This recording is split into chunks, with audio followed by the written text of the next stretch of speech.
That's Massachusetts Sen.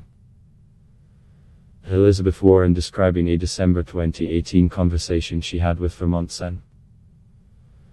Bernie Sanders in advance of their respective decisions to run for president in 2020. Those 8 words are very problematic for Sanders, particularly since they seem to run counter to his long-stated support of women running for all sorts of offices. That all of this is happening less than 3 weeks before the Iowa caucuses is even more potentially damaging for Sanders, particularly because he was clearly building momentum in Iowa and beyond in recent months. Sanders' campaign has had a series of reactions to this revelation since CNN's Mike Lee broke the news on Monday. It is ludicrous to believe that at the same meeting where Elizabeth Warren told me she was going to run for president, I would tell her that a woman couldn't win, Sanders said in a statement to CNN. It's sad that, 3 weeks before the Iowa caucus and a year after the private conversation, staff who weren't in the room are lying about what happened. Following the story being published, Sanders' campaign manager Faye Shacker said this: "We need to hear from Warren directly, but I know what she would say, that it is not true, that it is a lie." And then, once Warren came out confirming that it wasn't a lie, Sanders' senior advisor Jeff Weaver told CNN's Chris Cuomo that, "There's some wires crossed here, but clearly Bernie Sanders did not say that a woman can't win." Here's the problem with all of those explanations: Warren said it did happen. It's right there in her statement. "I thought a woman could win," he disagreed.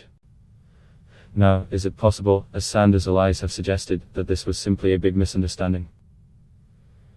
That Sanders was talking about in broad terms about the sort of campaign Trump would wage and the sort of nominee that would work best, and the sort that would work less well? I guess. The issue there is actually 2 issues. 1, Sanders is saying that Warren didn't hear what she said she heard. At the time of this meeting it was very clear that both Sanders and Warren were very likely to run for president. So it's pretty hard to talk in purely hypothetical terms when that's the backdrop of the meeting. So yeah. It's sort of hard to just call this all a big misunderstanding. Or to dismiss it, as Sanders' speechwriter David Sirota suggested the campaign would do. Note, "Our campaign doesn't get deterred by bullshit stories that are thrown at us," he tweeted on Monday. "We stay focused on the huge crises we face, and that will never change. Onward." Obviously, it will be up to Democratic voters to decide whether or not they agree with Sirota's assessment. But it's hard for me to imagine the Democrats deciding between Sanders and Warren in the run-up to the Iowa caucuses on February 3 won't want more of an explanation from the Vermont senator than just that this is all one big misunderstanding. The question in my mind is whether Warren pushes Sanders for answers in tonight's CNN debate in Iowa. If Warren directly confronts Sanders on his campaign's contention that what she remembers about that conversation is not actually what happened, what will he say? Or will she push for more